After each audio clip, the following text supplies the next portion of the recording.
Chapter 19. Jason. Jason didn't want to leave Leo, but he was starting to think that hanging out with Cal the hockey jock might be the least dangerous option in this place. As they climbed the icy staircase, Zethy stayed behind them, his blade drawn. The guy might have looked like a disco-era reject, but there was nothing funny about his sword.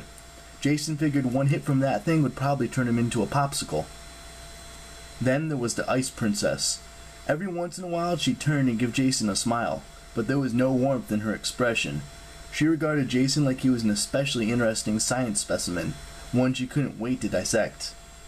If these were Boreas' kids, Jason wasn't sure he wanted to meet Daddy. Annabeth had told them that Boreas was the friendliest of the wind gods. Apparently that meant he didn't kill heroes quite as fast as the others did. Jason worried that he led his friends into a trap. If things went bad, he wasn't sure he could get them all out alive. Without thinking about it, he took Piper's hand for reassurance. She raised her eyebrows, but she didn't let go. "It'll be fine," she promised. "It's just a talk, right?" At the top of the stairs, the Ice Princess looked back and noticed them holding hands. Her smile faded. Suddenly, Jason's hand in Piper's turned ice cold, burning cold. He let go and his fingers were smoking with frost. So were Piper's. "Warmth is not a good idea here," the princess advised, "especially when I am your best chance of staying alive. Please, this way." Piper gave him a nervous frown like, what was that about? Jason didn't have an answer. Zethys poked him in the back with his icicle sword, and they followed the princess down a massive hallway decked with frosty tapestries. Freezing winds blew back and forth, and Jason's thoughts moved almost as fast. He'd had a lot of time to think while they rode the dragon north, but he felt as confused as ever. Thalia's picture was still in his pocket, though he didn't need to look at it anymore. Her image had burned itself into his mind. It was bad enough not remembering his past, but to know that he had a sister out there, somewhere, who might have answers and have no way of finding her, that just drove him up the wall. In the picture, Thalia looked nothing like him. They both had blue eyes, but that was it. Her hair was black, her complexion was more Mediterranean, her facial features were sharper, like a hawk's. Still, Thalia looked so familiar. Hera had left him just enough memory that he could be certain Thalia was his sister. But Annabeth had accepted completely surprised when he told her, like she'd never heard of Thalia as having a brother. Did Thalia even know about him? How had they been separated? Hera had taken those memories. She'd stolen everything from Jason's past, plopped him into a new life, and now she expected him to save her from some prison just so he can get back what she'd taken. It made Jason so angry. He wanted to walk away. He wanted to let Hera rot in that cage, but he couldn't. He was hooked.